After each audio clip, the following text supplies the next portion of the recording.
All right, we live. Good morning. It is Saturday morning. It's another episode of a Soapboxing Podcast. It's your boy Manny Fresh, and of course we have Coach Derek. Coach Derek, and we got this young killer tonight, this morning. Omar Juarez. What's going on, son? Not much, Coach. Just here, just chilling. How about yourself? Oh man, there's no rest for the weary, man. I'm tired all the time. Man, I tell you, your pops called me, and he said he was trying to come get some work. Y'all got fights coming up, and he was trying to get with he called Rudy Silva. And Rudy Silva said, "Nah, you need to go holler at Collinsworth. He got some people over there." And basically, y'all showed up and tremendous fighters. And then I said, "Man, I know this kid, man. I seen this kid fighting that before." And Quentin sent me a clip of that superb knockout. I said, I said, that's where I know this guy from, man. But y'all came down with how many fighters y'all had? We have maybe a good 10 fighters, maybe. Yeah, man. And everybody was thorough, man. So we got to meet anyway. Me, Dad, you, everybody, man. What's going on? I asked you to come on the show. You said no problem. Give me some background, brother. Give me some background. My name is Omar Juarez, a professional boxer, born and raised in Brownsville, Texas. I train here, but I train as well in San Antonio with my other trainer, Rick Nunez, and I train here with my father, Rudy Juarez. I had 120 amateur fights, maybe 5 national titles. Nothing too big, but I'm 7-0 as a professional, and I'm signed with Premier Boxing Champions. Nice. I had asked Coach who we had on the show earlier in the week, and then he sent me the clip of one of the clips that he has on the podcast. And after watching like 30 seconds of it, I was sold. I was like, man, I love the whole story, the boxing, the motivational part, what you're doing within your community. Coach, you were going to ask him. What were you going to ask him? How he got into boxing? Well, yeah, and them national titles ain't nothing to sneeze at, man. What you mean? That's big, man. That's an accomplishment, man. Thank you, sir. You how old were you when you started boxing? I started boxing at 8 years old, but we started competing at 9, and from there it's been a bumpy road. You know how boxing is, but I'm glad that I stuck to it. Or do you come from a family of boxers, or are you the first one? Or my dad's dad was a boxer. He's an amateur boxer as well, but my dad boxed for a little bit, but they didn't have the support system like I did. And I'm blessed to have my parents. I wouldn't be where I am if it wasn't for them. But my dad's side did box a little bit. Yeah, y'all move like a unit, man. Talking to your pops, yeah, that's tremendous. I can't say how much that I'm sure that provides you a state. This boxing journey is, it ain't. Yeah, definitely. So having some parents that back you 100%, and he told me, I talked to Rudy. He said, man, he used to take y'all to Albuquerque and everything, traveling, fighting. Yeah, definitely. We've been everywhere. It was like I said, it's boxing, the toughest and loneliest sport in the world. But when you have a really good support system, the sky's not the limit. The only limit is yourself and your team. So we're grinding. We're chasing our dreams, making them into reality. There was a quote one time. I think it was Angelo Dundee. He said he was talking about how all the winners have all the gangs of people in the locker room when they win. Yeah. When shit goes wrong, look around, and that's the people who really support you. And so parents, they ain't gonna disappear. They can't. So Sure, of course. Well, That makes the tough times easier to get through, I'd imagine. he ain't run into that problem yet. 120 amateur fights. He's been ranked top 10 in the nation, 6 titles, 2 in the Junior Olympics. He got Golden Gloves. So you've been doing some winning. 7-0 as a pro. Oh yeah. We've been traveling all over the place to spar, to train, and everything. But I mean, I have lost. I had maybe about good 30 losses. But you know, I mean, I guess I take my losses a little bit different than everybody else. You know, I'll record it, and right after that, I'll be watching all my mistakes, making sure I don't make those mistakes again. And I mean, I believe that's what's made me the fighter I am today. That's usually what my father and I would do. It wasn't really to the point where I'd lose and we'd come back and just a silent treatment. It was more I lost. All right, let's see, what are we going to do again to make sure you don't make those mistakes again? And, you know, like I said, the support system, the communication we have, it's awesome. It really is. Manny, you heard that story before. Oh, 1,000%. You got to know. You got to learn from it, you know. Oh, yeah. How you become a great fighter. Yes, sir, definitely. You know, we've had the last couple of guests we had on here. We've had, you know, fighters that have started a little bit later in age, and we always like to talk about, you know, the differences, the different roads that fighters take, and what leads up to their boxing career. You know, we talked to other athletes who, whether they were in basketball, track and field, in different sports, and then they transition over to boxing, and we always, you know, talk about that process and what it takes. But you're one of the classic examples of a young fighter starting off at an early age. Not only starting off at an early age, but having your father there in the corner, training you, going through that process, and then achieving all the things that you have done. How has that been for you? You know, has boxing been your only love and your whole world up to this point?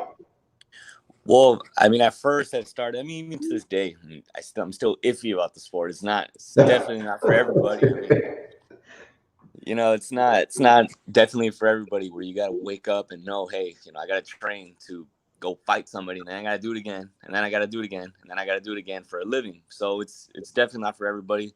But growing up, it was kind of hard because of the reputation of the sport. You know, it's hard to show people that it teaches sacrifice, teaches dedication, it changes your life in a positive way. And it was really hard to do that. So that's really why, you know, that's basically what I'm trying to do. I'm trying to show people that boxing, it's more than just fighting. You know, it's a beautiful sport. It's really hard, really lonely, but that's what builds character. And that's what I love about it. I mean, ever since I was 8 years old, I was afraid of the sport. I would cry before my first 10 fights. I would throw up, stuff like that. You know, the sport was telling me to quit, but Right. my parents were the ones that always supported me and always showed me that, you know, my worth, basically. And all of a sudden, you know, I started dedicating my life to the sport at about age 12, 13. Won my first South Texas title, and from there it was just up from there. You know, really all the attention was on my older brother. But, you know, like I said with boxing, the sport can either make you or break you. And unfortunately, you know, he ended up going with football. The sport was really hard on him, so he ended up going with football. I was the only person in boxing, and I dedicated my life to it. And ever since then, it was hard, man. It was hard, sacrificing all those birthday parties, everything. I missed my brother's graduation, everything, man. I miss everything, but, you know, I'm glad I did it. I'm more than happy that I did it. It's what makes me different than everybody else. But boxing has definitely opened up some other doors for you to do other things and experience, you know, different things, like from, you know, the motivational speaking to. Oh yeah, definitely. Weren't you invited out to the Texas House of Representatives? Yes, sir. Yes, sir. I received a lot of awards. Here's 2 right now. So we have them hung up a little bit. But, I mean, I have some all over the place. But yeah, we ended up. Oh shit. We ended up. So I graduated at the age of 16, and really growing up, what motivated me wasn't music. I didn't really get pumped up in music. I would pray, and then I would watch a lot of motivational speaking on YouTube. Mm-hmm. So then, who do you like watching? I like to watch Eric Thomas, Muhammad, a lot of stuff, Cuz D'Amato, a lot of motivational speeches. Coach just got turned out to Eric Thomas about a year ago, huh? What's that? You just got turned out to Eric Thomas about a year ago? Yeah. Which one is that? The one who says, no one, you gotta succeed as bad as you want to breathe. The one that's loud. Oh yeah. Yeah, he'll amp you up. He'll amp you up. That guy there. Definitely. I know what you're Definitely. talking about. So it's like, I think about it, if a person's words can change my life in a positive way and really motivate me and really make me want to go run at 5 a.m, I mean, what person would want to do that? What person would want to train and to go fight somebody and then act like friends afterwards? I mean, it's not for everybody, but speeches like that really help me out. So what I told myself is, I got together with my team and we were like, all right, well, it's after high school. It was already after high school. I had graduated. I was 16 years old, and I told him I want to start motivating kids. Can I start with elementary school? So we came up with a plan with a rubric to follow. Basically, the stuff that I follow every day. It was the 6 key principles on how to achieve your goals, which are no excuses, confidence, discipline, strategy, teamwork, and self-worth. And I'll explain how I don't go to the schools because a lot of people mistaken. I don't go to the schools to say that school is a priority because it's not. What it is your dreams. And I do agree that some dreams have to be accomplished through school, but it's very hard to tell people my dreams, 8 years old, I want to be a professional boxer. And I've gotten I've gotten a lot of stuff, a lot of negative stuff to people that I thought who were believing me. But so far, the journey's been beautiful. It really has. The questions, the feedback I get back from the students and even from the teachers and the adults, it's phenomenal. But I'm trying to change the reputation of the sport, man. It really is. It's a beautiful sport, and a lot of people need to see it that way. Now, real quick, the 6 principles of achieving goals, is that something that you came up with? Yeah, my team and I. George, it's my father, my mom, and another person we have. His name's George Sanchez. We came up together to see what I followed, basically my lifestyle, and that's really what it was. Those 6 key principles. Now, you talk about your team. Tell us about your team and what it is that you guys are trying to do. Is it your team just in boxing, or is it your team that looks at your whole career and what you're doing around? Well, it's I have when I say my team for the motivational speaking, I guess I could say my who I started with, like with my parents, and then with this other man we have, George Sanchez. He's very, very good with speaking, so he helped me out with that too. But it's different from the boxing. It's a little bit separate. We usually do the events, the talking events, and all that stuff. And I've been invited 3 times in a row to this prom called Night to Shine Prom, sponsored by the Tim Tebow Foundation. It's a prom for kids with special needs, and I've been the MC for 3 years already. So we go to events like that. We also train kids at our gym with special needs on Fridays for free. We do stuff like that, and just anything we can do to help out the community. That's really what we're doing. That's all. Like I said, when I saw that video, that clip of a little of your background, I was sold. I was like, man, this guy's doing some good things within his community. But let's get back into boxing, bro. So, growing up, who are some of the boxers that you looked at and looked up to and tried to find yourself after? It was always Roy Jones Jr. for all of us. Roy Jones Jr. That's right. That was probably the only one growing up. We would watch Roy Jones Jr., listen to Can't Be Touched, and just go crazy on the bag.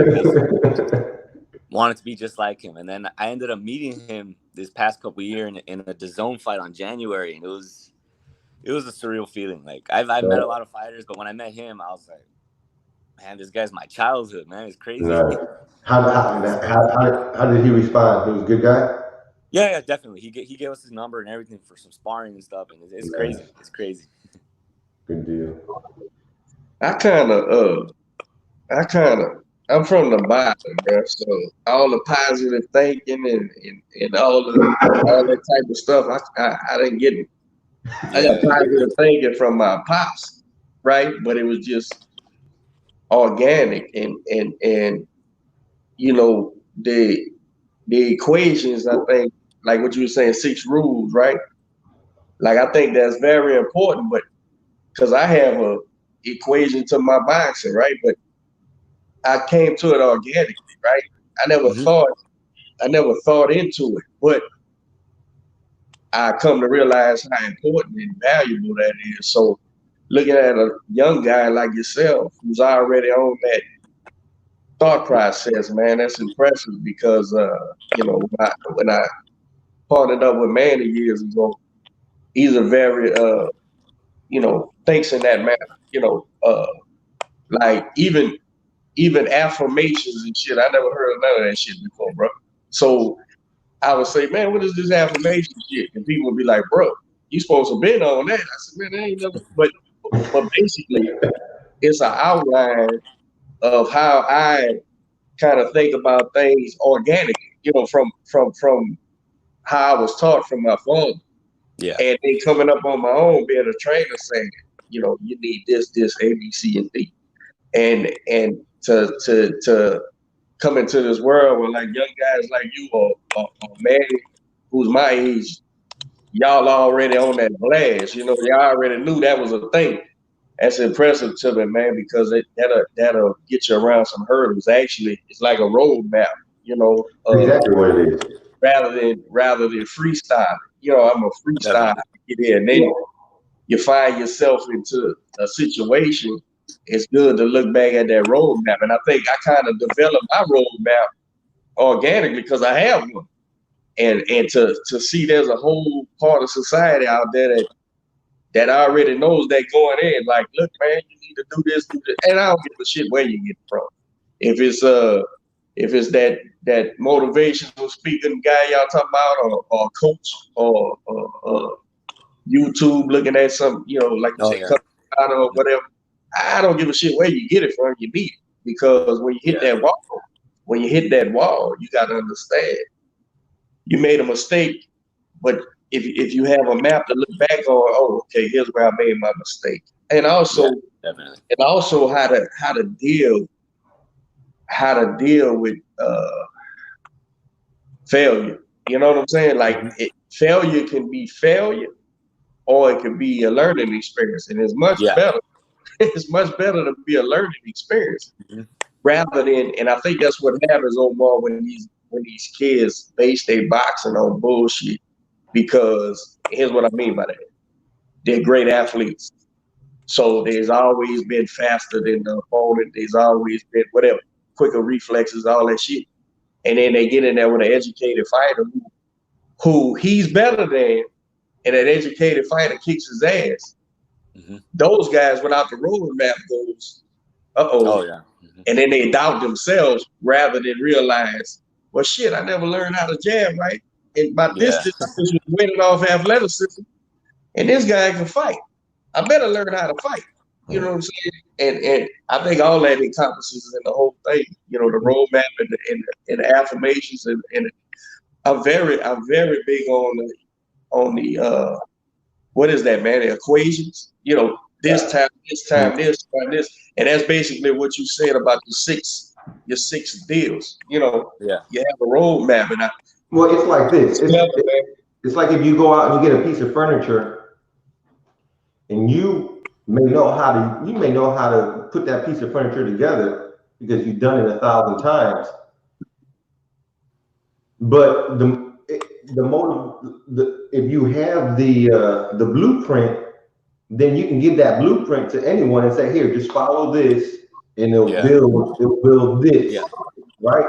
And so the motivational speaking and the things that like Eric Thomas does, the thing like Omar is doing, all they're doing is taking what right, what they know, and putting it in a structure and communicating it to people so they can receive it and say, oh shit, I'm not in a dark room where I don't know what the fuck to do. If I do this, if I wake up early, if I go out and train, and the affirmation is just the steps, just like you have your boxing, and you don't need to document it because it's in your head, right? You live through it and everything. Definitely. Right, but if you want to share your boxing once you're gone or something, it has to be documented somewhere so someone can say, or what you're doing is imprinting it into somebody else to carry it that way.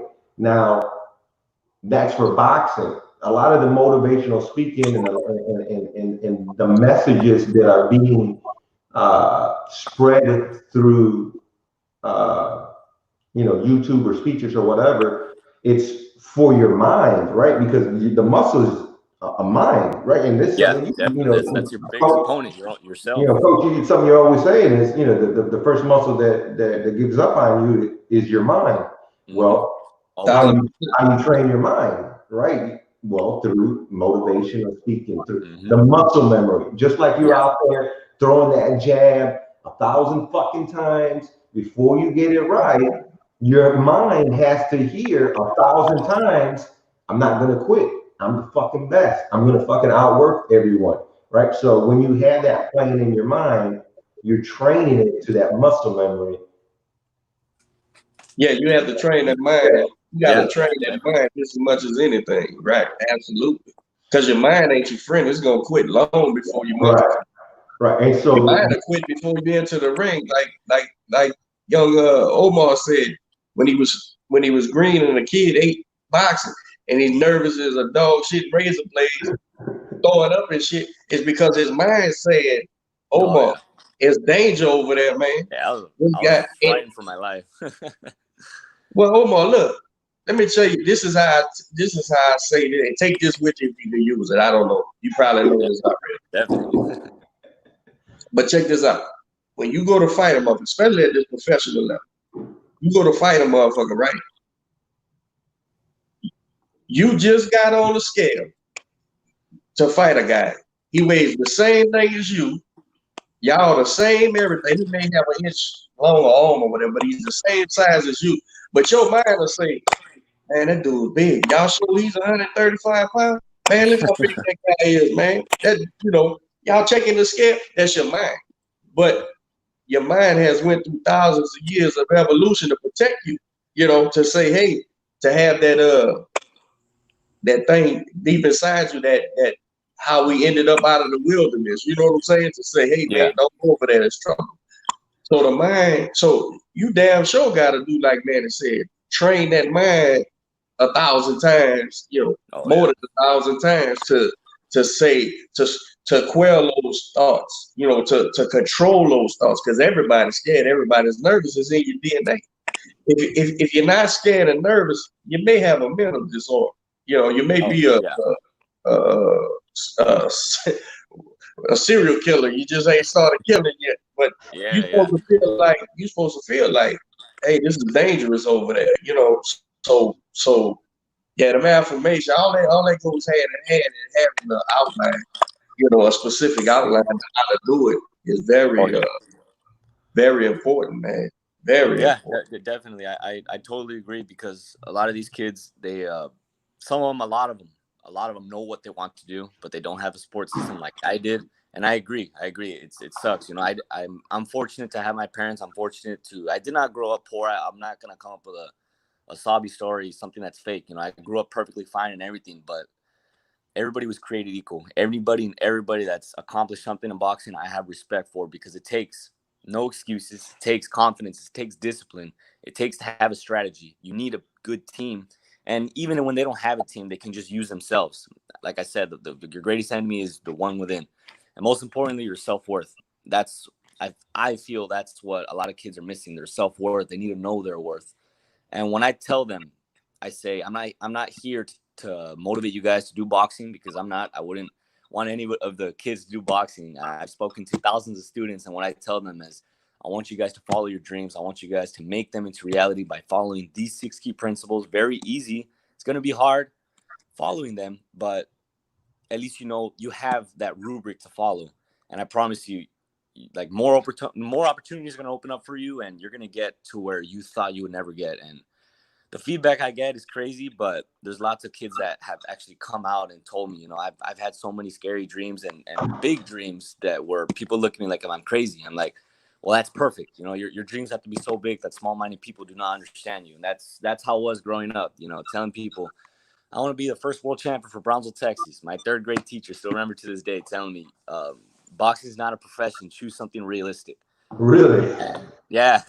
Wow. So it's like stuff like that's what fuels me sometimes.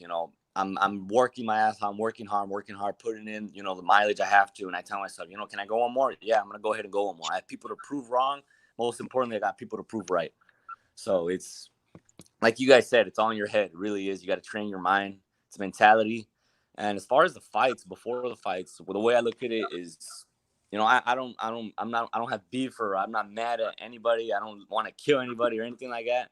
But the way I look at it is, all right, God has blessed me with this amazing talent. Eventually, I'm going to use to help people in the future. Everything that I busted my ass for, everything that I've put into the sport, the person in front of me is attempting to take away. So once I get in the ring, it's like a switch that I become a whole different person. They're not the enemy; they just in the way, right? I Yeah, get you. they're just in the way, basically. So you got to take them out as fast as you can, and after that, go for a cup of coffee afterwards if you want.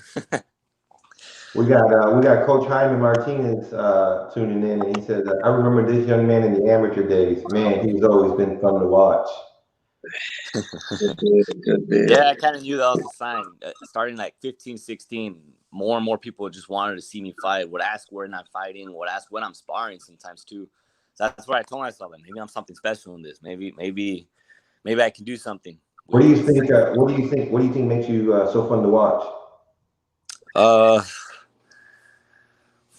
I'm not.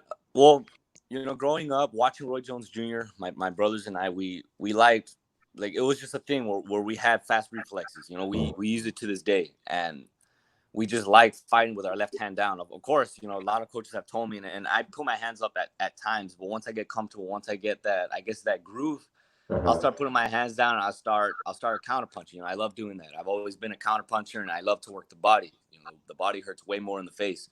So as I started doing that, as I started mixing it with my speed and everything, people just kept telling me, "Man, I love how you fight. Keep it up. You got a bright future," and stuff like that. It would fuel me as well, but it was just at that time, in the amateur days, it was just, all right, I finished the tournament. When's the next one? Let's keep going. Let's work. Let's be someone in life. Because I was only an amateur. I was doing okay in school. It was just a matter of I need to get signed, or I need somebody to see me, and it happened, but it was a slow process. When was the decision? Well, when was the decision made to turn pro? How was that? How did you guys sit down and talk, or did you feel it was time to go? Well, that story is kind of funny. It was so my father had been training me since I was 8 years old. We've hopped from trainer to trainer, but my father was always the one that was showing me everything. And we met my trainer Rick Nunez from San Antonio. We met him a couple years back there in San Antonio. But he had been telling my dad, like, "Oh, I like how your son fights and everything." Like after a couple of tournaments. So then I was 18 years old, and it was the last amateur tournament I did was Chattanooga, Tennessee. One of the national qualifiers. I ended up fighting, and Rick happened to be there. He was watching me fight. I didn't know anything of it. To me, it was just another tournament. So I go the first day. I ended up getting the guy out like in the first round, I think. The second day, I end up winning. And then Rick comes up to me and my dad, and he tells me, "Yeah, I want to help you guys out. This is and that." So at that point, we weren't really focused on that. We were just focused on the tournament. So I ended up losing. So we go back home, and we get a call a couple of days after. It was February. It was a Mikey Garcia versus Sergey Lipinets fight in San Antonio. And Rick calls us saying, "Hey, what are you guys doing right now? I need you guys to come out here. The PBC people want to meet you. This and that. You're most likely going to get signed. Like, it's Garcia Lipinets weigh-ins. Come over now. It's 4 hours away." My dad and we had just finished motivating in the school, and my dad was like, "Man, what do we do?" And I was like, "What do you mean, what do we do? Like, I want to go pro. I'm tired of this. This is what we've been working for. This is the." But it's like any other dad. I put myself in his shoes, and I'd be frightened as well. They're telling you that the top dogs want you, and just like that, you got to say yes. So I was telling him, "No, Bobby, I'm ready. Let's go. Let's get it. I'm ready. I want to start my journey already." So then he's there thinking about it the whole ride over there. It was quiet. It was quiet, real, just thinking it. But we ended up going. Everything was awesome. Met all these fighters, met all these people, and then we just got things rolling. And I ended up fighting in September 29th in Ontario, California. Nice. And the rest is history. 7-0. Other than coming out to Houston to the grind, fighting some of the Houston best fighters, who are some of the fighters you've been in the ring sparring with, that you've been working with? I've sparred a lot with Mario Barrios, the WBA world champ. Yeah, I like that dude. With Brandon Figueroa. I think we're actually going to spar today at about 2:00. And he's also a world champion, WBA world champion. And Carlos Balderas, the Olympian, and I don't know. I've done a lot of sparring, but to me, it's just the sparring. It's just the work. But yeah, I've done a lot of sparring with a lot of good fighters. That's what's up, man. Yes, sir.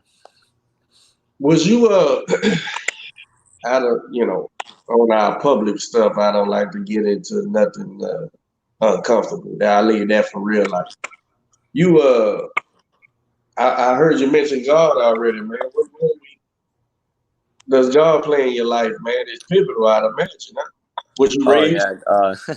yeah, yeah. It's Well, that's the thing. I'm kind of used to it. With the school districts here, I'm not allowed to mention religion or anything. But if a Wow. student comes up to me individually, of course I'll express in the supreme being that I believe in and everything. And there's people that don't believe. There's people that believe in different ones. There's people that do, and it's happened. It's life. But I believe I've been praying ever since the day I can remember. It gives me that that peace and calm, that serenity that you need. They always tell you that the best boxers are the ones that are calm, the ones that are relaxed, and that's really what gives me that relaxation. I pray for relaxation. I pray for protection for both of us, and it's something that I need to do. Really, it's already imprinted in me, and it's something that I have to do before the fight, after the fight, and just every day. It gets me through my day. Nice. I always like to see, as a believer, I like to see athletes who, it's not about wearing it like a badge, but, just they're believers and pray and add that to everything else, man. That's a beautiful thing. And I know in the climate of this country, man, people like to shy away from it, but Yeah, definitely. in the end, it's supposed to get rough, and the ones who shy away from it, they ain't gonna be on the front line. Oh yeah, I know what you mean. I know exactly what you mean. But you so where are we now? 7-6-0, 7-0? 7-0 with 4 knockouts. I know this shutdown has to be frustrating for you. You have something in August on the books, right? Yeah, as far as now, I think August 8th. I'm not sure. We don't want to make it official yet, but I'm pretty sure they said August. We don't know where yet, but I'm just who knows? We're working hard. Yeah, who knows? But the guys who stand in shape got to be ready, man, and the guys who are signed double got to be ready.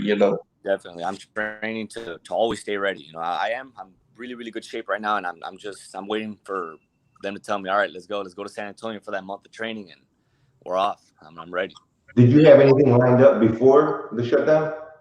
I did. I think it was May, the first couple of days of May, actually in San Antonio. It was gonna be, I think, a Mario Barrios undercard, but I think I would have gone some mainstream Fox time on that one. So I'm trying to believe that things happen for a reason, and it does. It happens for a reason. It does. God's saving something way better for me, but I'm just training hard and maintaining that positive attitude, maintaining that positive mentality, and it's hard, but we got to do what we got to do. Let me check this out. The week that the state shut everything down, right? We were supposed to fight in Philly, and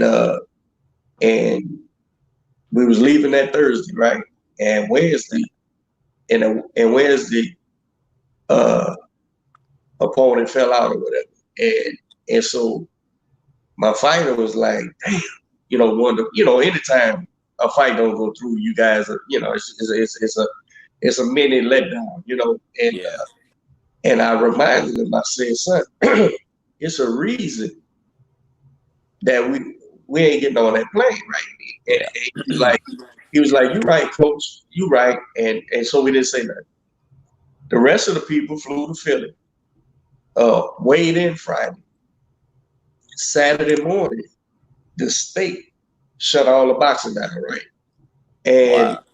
And wait, the promoter and his son, who we'd have been there with, right, test positive for COVID, get sick as a dog. And at that casino in Philly, they had a little outbreak.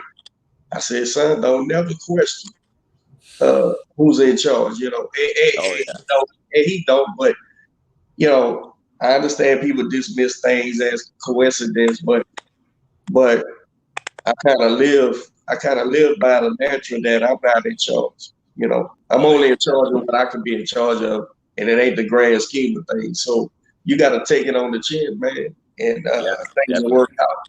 You know, that's part of being a believer as well. Oh yeah, I believe so as well. I mean, it happens sometimes too. I know exactly what you mean. You know, it's maybe not even with the fighting. You know, sometimes life will put you down, but you gotta go sometimes through that storm to get to that rainy sunshine to get to that beautiful sunshine. Man, it's gonna happen, but that's where you gotta have that positive mindset. You gotta tell yourself, you know, it's just a bad time, not a bad day. You gotta keep going, pushing forward, and it happens. You know, I won't do good in training, I won't do good in sparring. You know, something bad happened to me, and I'll just try to keep that positive mindset. Try to separate boxing with my life, and just boxing is really my stress reliever. It really is. Hey, the best therapy in the world. Oh yeah. So you're saying in August, the fight might be in San Antonio? No, I'm not sure where it's going to be. Okay. The fight in May was going to be in San Antonio, but this next fight coming up, I'm not sure what's going to happen. You know, I'm seeing that things are getting bad over here, and I'm not sure how things are doing in Houston, but here it's really bad. I guess so. People are. I mean, it was yesterday, Friday night. There was nobody outside, like no cars outdoors. Everybody just stayed inside.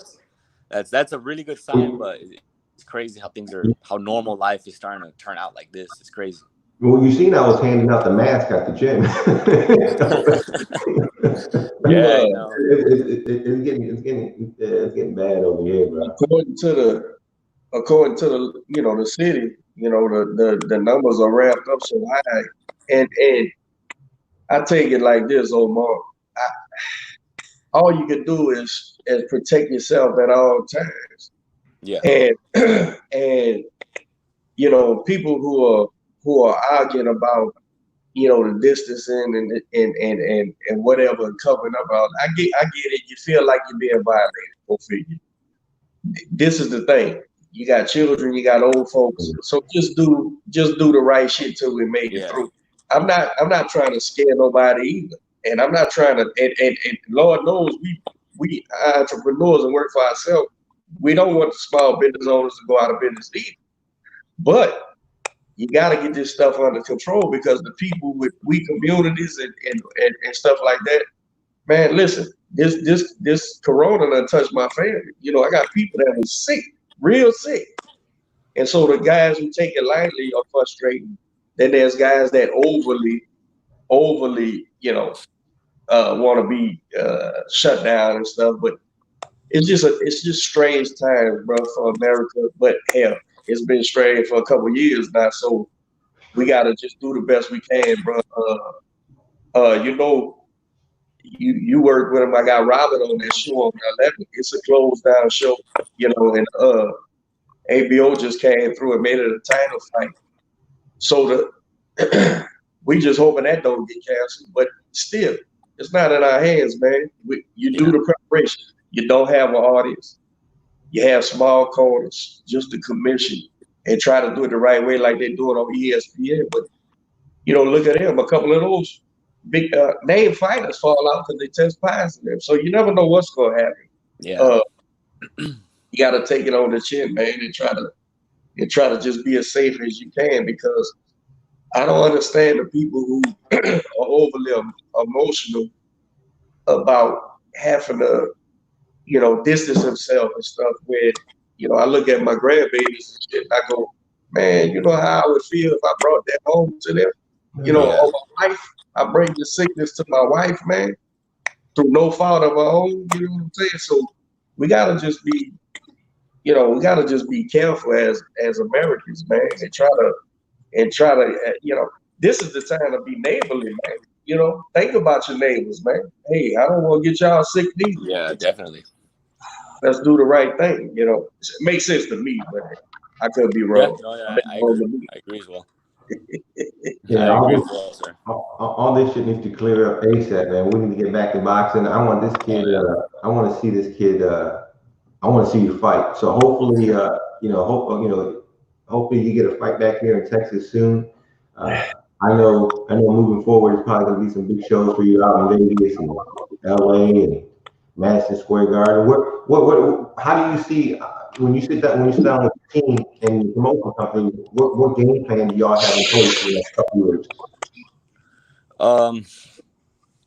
Really, the game plan was all right. So we're just gonna travel all over the place. Of course, we got help.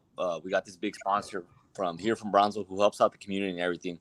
So at first he helped us out. You know, he still helps us out to this day with the gym and everything. So we started traveling everywhere, sparring, training, fighting everywhere. We would win or lose, just getting my name out there basically. And that's really what you have to do. It's about the people that you know, the connections, the people who know you as well. And that's really what we were doing. That was part of the plan, just to get my name out there. And eventually, you know, somebody would see me. And that's exactly what happened. It's just the hard work and dedication paid off.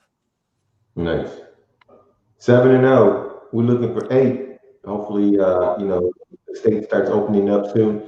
If right now, what is a day in the life of your training look like? When you wake, what does a whole day look like in your life? What time do you wake up? What do you do? What else you got going on? As far as now, well, before really it was every Saturday or Friday we would wake up early to go. We would give food to the community here, free food. With the city and we would get together, and we would give free food to the community. That was all of May and June.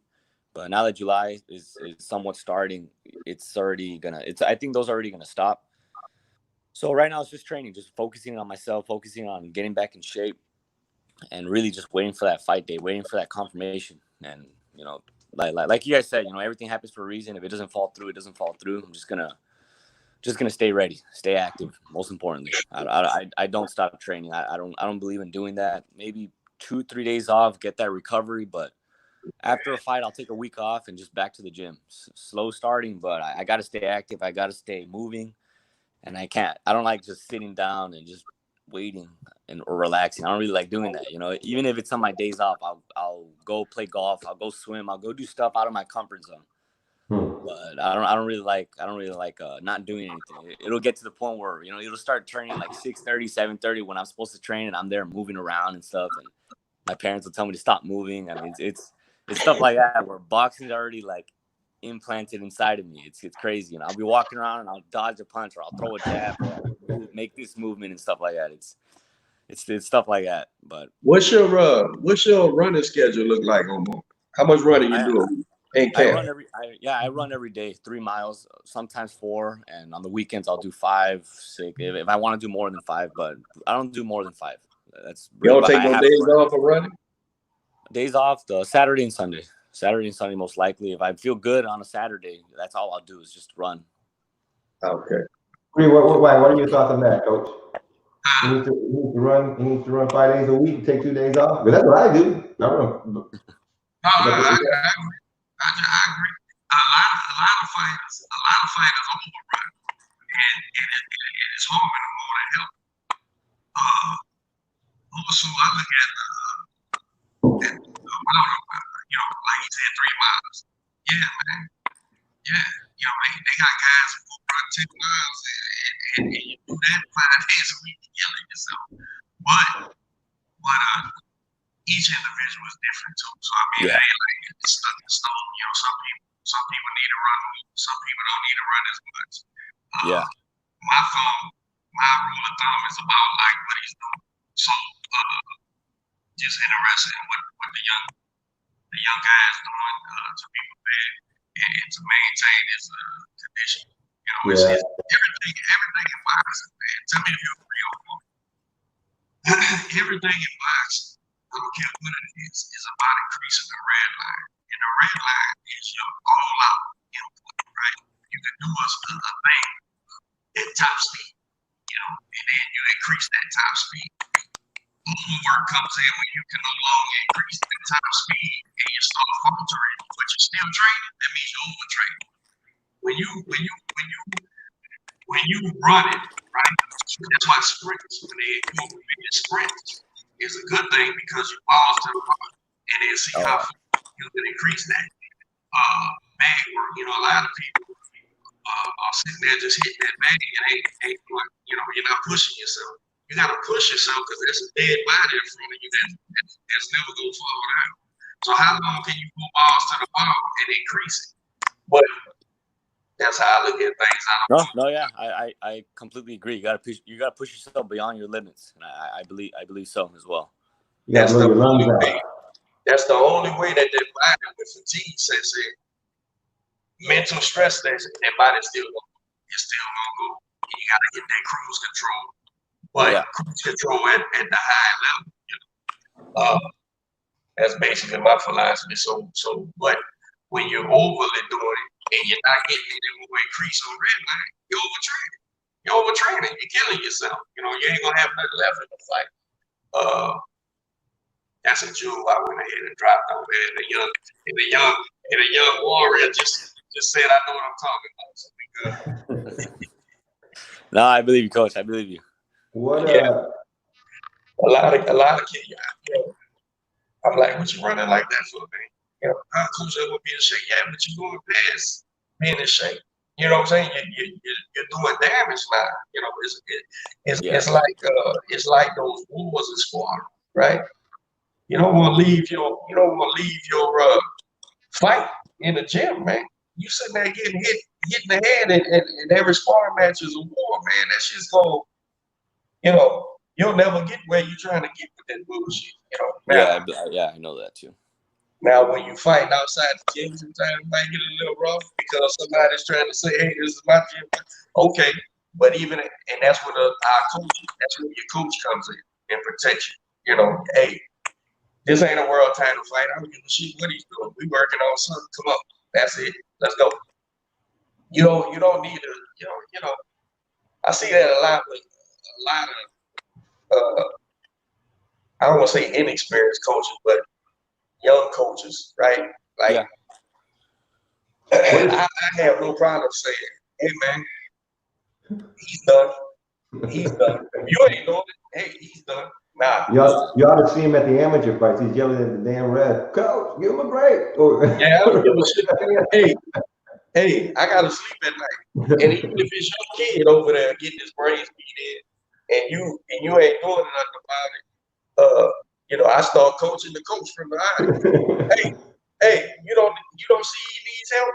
He's drowning out there, he's going underwater, man. What you doing? Take him out of that. That's Omar. Did you see that clip of that MMA coach when that boy was quitting? Oh yeah, I did see that. What did you make out of that? I mean, that's not a bad coach, but I feel like I guess the sport was just not for the fighter. I mean, he was quitting already. He was telling the fighter, like, I mean, he was telling the coach, "I don't want to do it. You know, we lost. I quit, basically." Yeah. I mean, he said, "I'm done." The traditional, you know, the traditional reputation of a fighter, I guess, is to not quit until you know the bell rings or when the fight is over and stuff like that. But when the fighter wants to quit, and that's the you know the coach's job to see when the fighter wants to quit to protect him. Most importantly, I mean, I feel like the coach should have thrown in the towel after maybe the third time. You know, asking him, "Are you sure?" Yes. "Are you more than positive that you're going to give up everything?" Yes. I think from there he should have just, all right, I'll call it off, not just continue and put him back in there. That's dangerous. Did he go back out there and fight, or did they stop the fight after that? I'm not sure. I think they stopped the fight. I'm not sure. I think the ref. I think he finally told the ref, "I ain't fighting." And the ref said, "I ain't that's the ref." You know, I said when I initially seen it, I said, you know, when the fighter's having a mental breakdown, I understand the coach initially saying, "Hey man, shake that shit off. Come on, buck up. You can handle this," or whatever. You know, trying to motivate. But when the kid tells you, "Nah, fuck you. This ain't for me. I ain't doing it." Well, that motivational shit is out the window now. Because I'm gonna tell you, man, there's plenty of ways to quit. A guy could say he quits.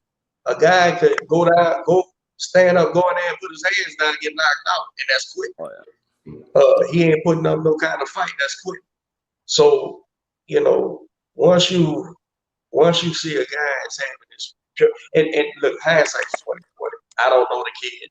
I don't know the trainer. I don't know shit on the trainer. He may be a great trainer. That kid may be a great kid. Who knows? So all we got is the evidence on the tape, right? So I'm looking at the tape and I'm going, you know, I'm overly protective of my fighters, right? Because the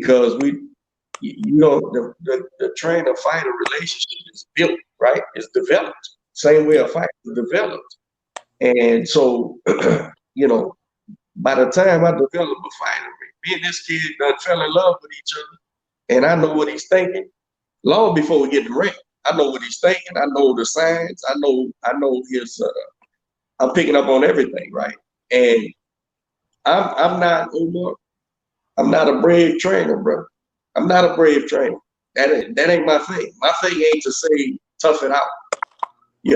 I think the worst thing in the world is a brave trainer. Because you being brave for a kid that don't need to be. Maybe he's getting hurt. And doing this 20-something years, I've seen kids and even professionals on TV be ruined in one night. It's over with. They're different people now. When they walk out the ring, they're a whole different human being than when they walk in.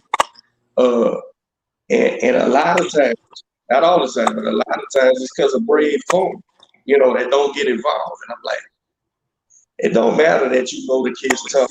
But I don't feel you getting no awards. Like, to me, Coach, I'll go out on my shield. That's not impressive to me. Impressive to me is making the other motherfucker go out on his shield. Now, am I saying that you don't want the fighter to have willing to go out on the shield? No, I'm not saying that. You don't quell that. You don't cool that. That's good. That's good that you feel like that. That means he's going to fight to the end, right? Yeah. It's my job not to let you go to the end if I can help it.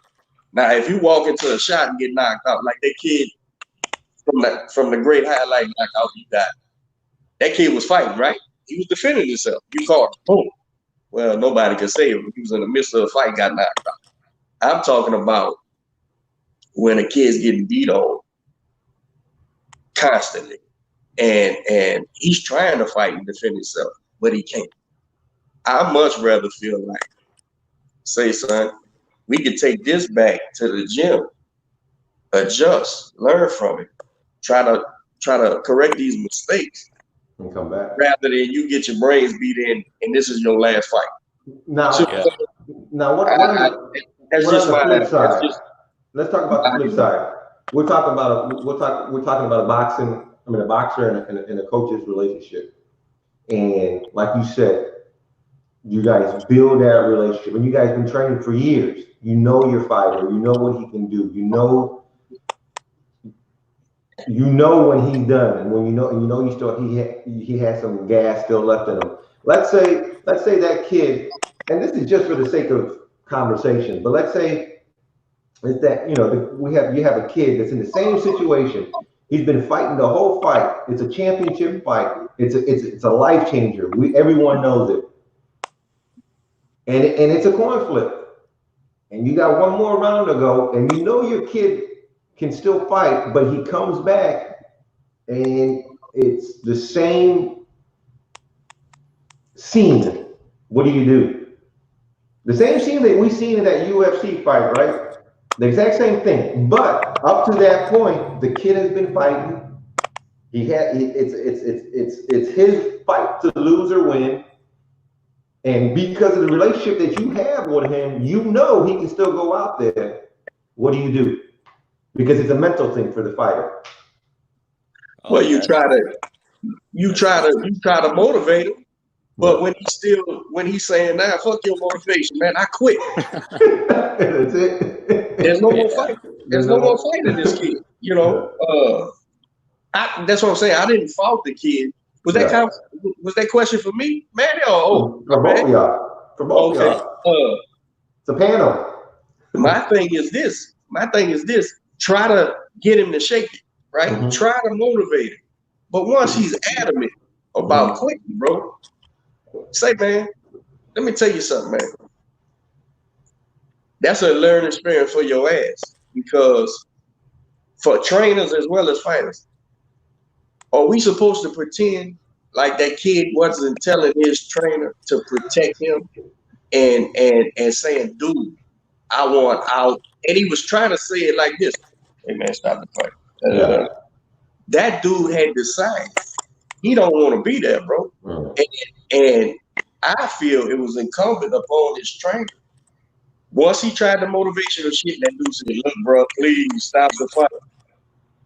Fuck are you doing, man? Because he's asking you not to shame him in front of. It is shameful. It's a shameful act. You're a fighter, you quit, right? Shameful act. I'm not gonna pretend it's not shameful, right? But this is your kid, man, and you see him completely bailing. You got to protect him. You got to say, it's like Manny Robles, bro, with Ruiz.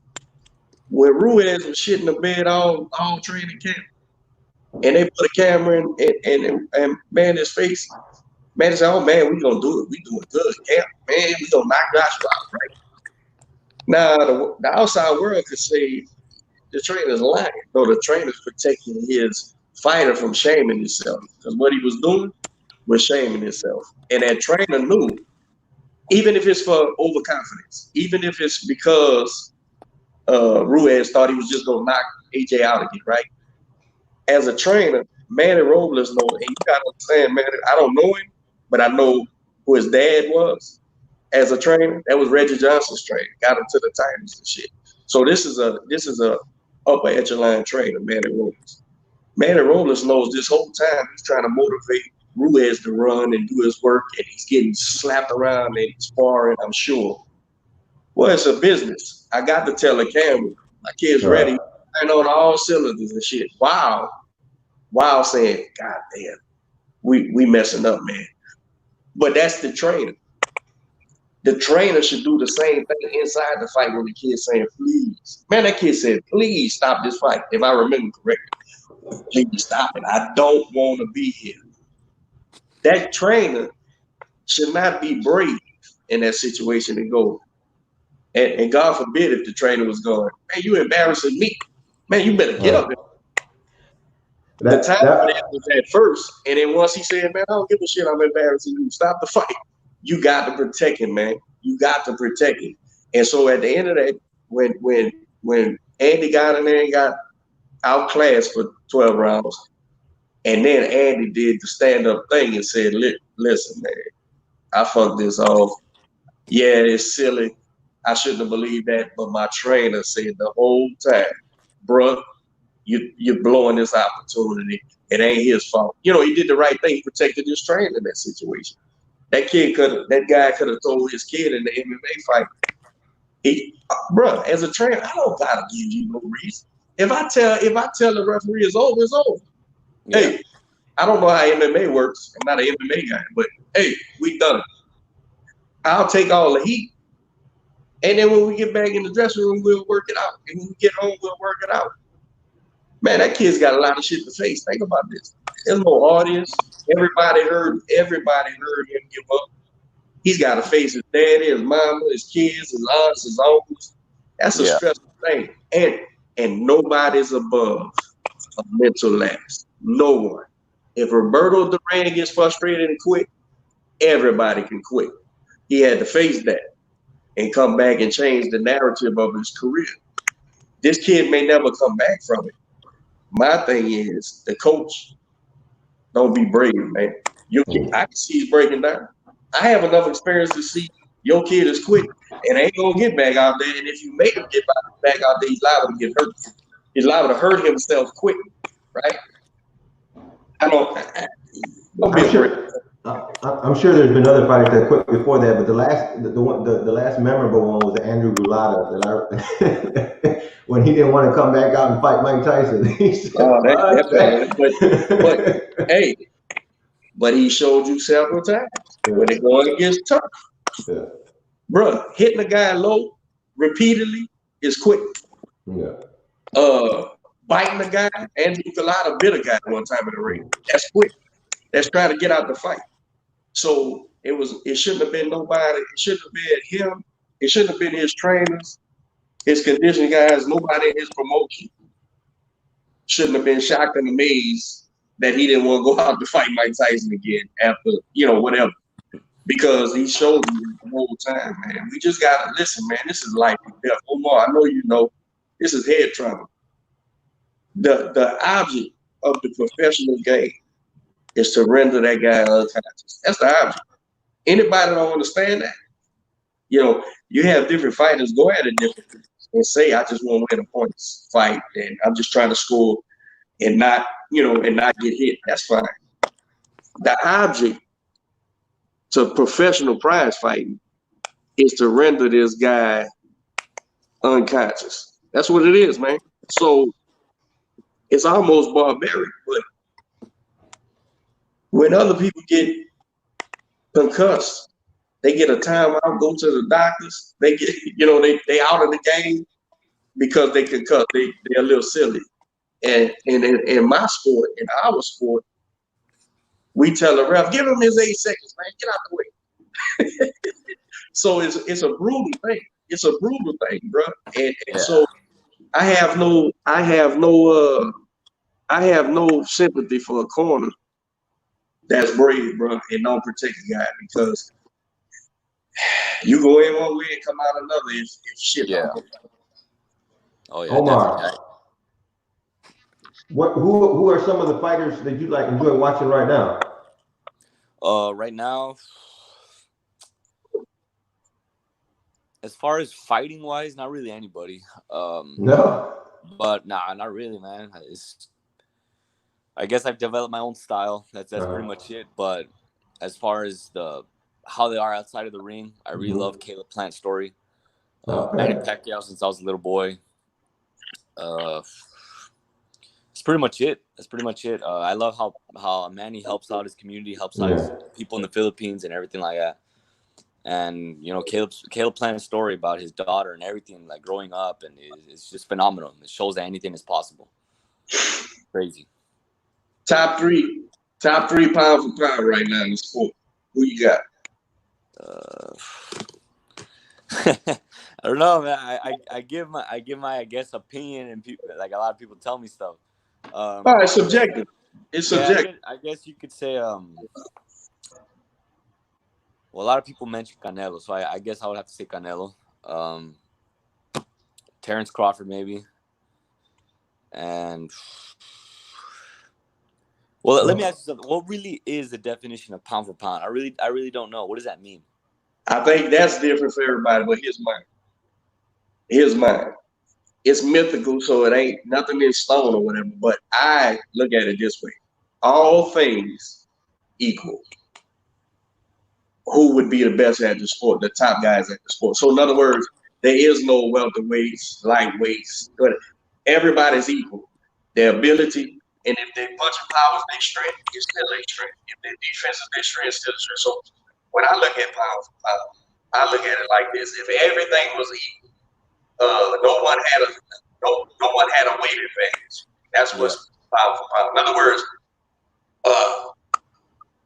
AJ's ability versus Canelo's ability. Yeah. That's how I look at it. Who's the best pound for pound? For me. Other people may have a different thing. I don't know.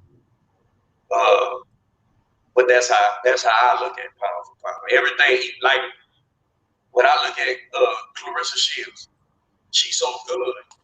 I can look at it in the sense that she's a woman, this and that. Look at her ability. If everybody was the same, everything. Compare the boxing ability to this. Compare, that's the only way you can compare like a heavyweight to a featherweight, right? Because everybody knows the heavyweight gets in the ring with a featherweight. Well, we know what happens. But that's how I look at pound for pound, bro, for me. So it is all subjective, but I can compare a Bud Crawford to Caleb Plant. I can compare the two guys easily. Yeah. So it's just an interesting question because it really, to me, it shows how people value that particular boxing skill set. You know what I'm saying? Yeah. Yes, well, I think you got a pretty good understanding of Omar when you come out with the top two, Terrence Crawford and Canelo Alvarez. I think those two summarize up what a pound for pound champion would look like for sure. Well, definitely. Well, Canelo despite whatever. I mean, goddamn, the kid been fighting for 47 as high as 75, so he's actually fighting in different weight classes. So you can see, you can judge what he's carried to those bigger weight classes, what he has, what he's developed, what he has, which is why those things are so, with Tommy Hearns won world titles in 6 different weight classes. That's nothing to sneeze at. And the backyard, all them different weight classes. I mean, that's nothing to sneeze at because the weight class is what determines where you fight at, right? And because you're not supposed to be able to go from 130 pounds to 154 pounds and dominate the best fight. So to me, it's been around since boxing, I think. Well, at least since the 50s, the pound for pound shit. Just saying, okay, this kid's so great. Like Roberto Duran, you should be able to understand that he won so many titles and competed at such an elite level for so long and at different weight classes. So it's something to discuss. The best fighters of the day, I guess what you're saying. Now, I'm with you, Canelo and Bud. I'm with you. Let me ask you this, Omar. You're Mexican descent, right? Oh, yes, sir. Okay, and you're from Brownsville, so that's pretty close to Mexico. What side? 10 minutes away from here.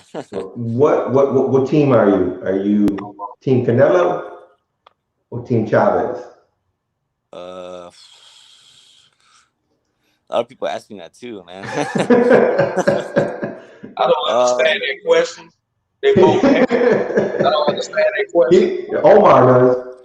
Yeah, I really understand it. Wait, hold on. Yeah, him over there on the other side is Team Canelo. I'm over here, Team Chavez. Well, I like how Canelo's starting to use a lot more defense. That's really what I do like, that he's learned a lot from that Floyd fight. And the thing with Chavez that I always liked is that left hook to the body. That's what I fell in love with, that punch. And I remember my dad showing me videos of him, videos of Salvador Sanchez, other videos of other fighters, and it's crazy. So if I were to have to choose, this is big time right here. This is bigger than any championship fight you ever had. The only reason why I say this is because he came here to Brownsville and I trained with him. That was it. It was Chavez. That's there you go. But I haven't Canelo yet. Hey, listen. Look, Canelo is the son that Chavez always wanted, bro. Yeah, definitely. Definitely. I can agree with that. Man, well, Omar, we appreciate you coming on the show, bro. You have a tremendous story. You have over 100 amateur fights. You've won titles. You turned pro. You're 7-0, undefeated. You're looking for your next fight coming up in August. Stay safe out there, bro. Keep doing your work in the community, man. That is very commendable. I love what you're doing. I love your whole story. It just adds more to who you are and your legacy. Great job. Keep us posted. Any fight you have in Texas, I want to know about it. We want to know about it. I'll drag Coach out there. Me and him will take a road trip. We'll take the whole team out there to support you. We want to. That'd be awesome, guys. Yeah, we want to see you. Yeah, I want to see you live, man. And the next time you guys come to Houston, whether it's to come to our gym or you guys are out here, please let me know. I got your phone number. I'm going to lock it in. I'm going to send you a text message as well. I want to take you and your family out for lunch. Definitely. And just hang out, bro. Yes, sir. Send our regards to your team, to your father, to everyone that came out the other day. It was great having you guys in. I know Coach and the fighters appreciated the work that you guys brought, man. Thank you guys. I really appreciate it. I really, really do. And thank you for having me here as well. I love talk about my story. That's really what I want people to know, my story. Yeah. But really, thank you guys. I really appreciate it. People who come on the show after this, they usually go on to do Showtime and HBO specials. So keep a lookout for that. One day, slowly but surely. Yes, sir. I also want to apologize to Earl Spence. He was in the back. He was in the back waiting to come on. Sorry, Earl. Omar took up all your time, but maybe we'll catch you. Maybe we'll catch you next week. I think Earl Spence Jr. started to take it personal, but it's nothing personal. It's nothing personal, man. I had Omar lined up. I had to jump on it, man. Earl, we gonna get at you, man. Remain calm, brother. Remain calm. Appreciate you, Omar, man. Thank you, Coach. And we'll be promoting your stuff, bro, on all our social media and shit, man. So when your fights is coming up, we'll see it and share it, bro.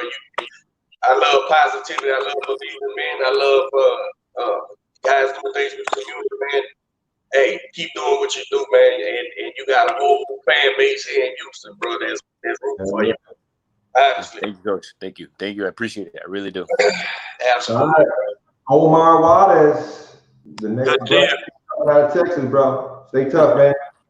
Go.